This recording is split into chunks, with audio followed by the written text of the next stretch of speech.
Ce site et cette usine de Saint-Hulin est un des maillons donc de l'aménagement hydroélectrique de la Durance. C'est une des 16 usines que l'on retrouve sur la Durance et le Verdon. Et donc elle contribue à alimenter l'équivalent de 28 000 personnes en électricité. Donc ça, c'est une de ses missions. Mais l'eau qui transite ici est également utilisée donc pour des fins d'irrigation, pour produire de l'eau potable et aussi pour des usages industriels, notamment alimenter le CEA de Cadarache et le site d'ITER. Oui, aujourd'hui, on est en 2022 et on va célébrer le centenaire de la mise en service de cette usine.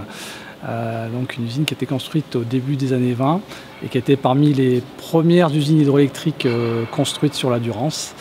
On va essayer de faire partager un petit peu ce moment-là et partager les grands moments de la vie de cette usine donc au public qui pourra venir visiter ces machines sur le week-end du 15 et 16 octobre à l'occasion de la fête de la science.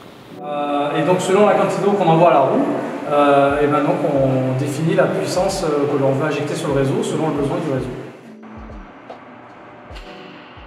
Donc on est dans la salle des machines de l'usine de Sainte-Tulle.